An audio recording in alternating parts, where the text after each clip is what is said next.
there's a tremendous amount of preparation that goes into the celebration of Passover.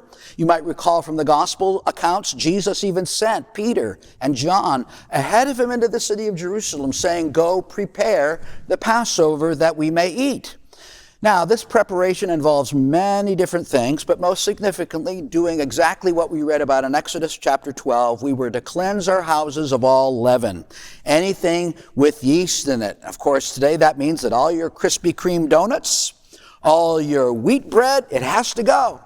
But because Passover occurs in the springtime, it has become a time for a general house cleaning.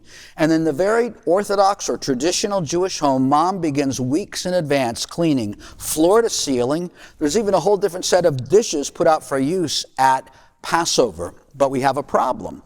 The problem is that although it is the mother who does the cleaning, only the father, according to the rabbis, can declare that the house is properly clean.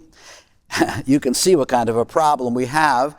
The rabbis knew the men would be hard-pressed to get the job done right by themselves, and they also wanted to ensure peace and harmony in the home at Passover. So they got together and thought about this problem and came up with a solution, which in Hebrew is called bedikat chametz, or the searching out of the leaven.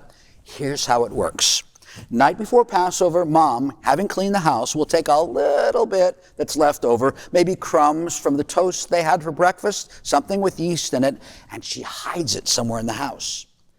Dad, coming home that evening, will take a feather, a wooden spoon, and a napkin and go on an inspection to search out the leaven, looking high and low for those crumbs. Now, if his wife has been good enough to him, she's hid it in the same place she hid it last year and the year before that, so that when he finally finds the crumbs with a steady hand, he scrapes them into the spoon with the feather, wraps the whole thing up in the napkin, and then in Jewish communities to this very day, you can still see men marching off to the local synagogue where there's a bonfire burning in the courtyard. He takes this package, tosses it into the bonfire, recites a prayer, and so declares the house now properly cleaned. An ingenious way for the men to get out of the house cleaning, right, ladies? But you know something? The Apostle Paul actually makes a very specific analogy to this custom in 1 Corinthians chapter 5, beginning with verse 6. Paul says, "Your glorying is not good. Know ye not that a little leaven leavens the whole lump? Purge out therefore the old leaven, that you may be a new lump, as ye are unleavened, for even Christ, our Passover, has been sacrificed for us. Therefore let us keep the feast, not with old leaven, neither with the leaven of malice and of wickedness, but with the unleavened bread of sincerity and truth."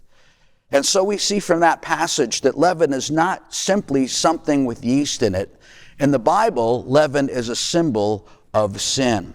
And just as leaven is a symbol of sin, so the unleavened bread that we eat at Passover, this now becomes a symbol of purity and of righteousness before God.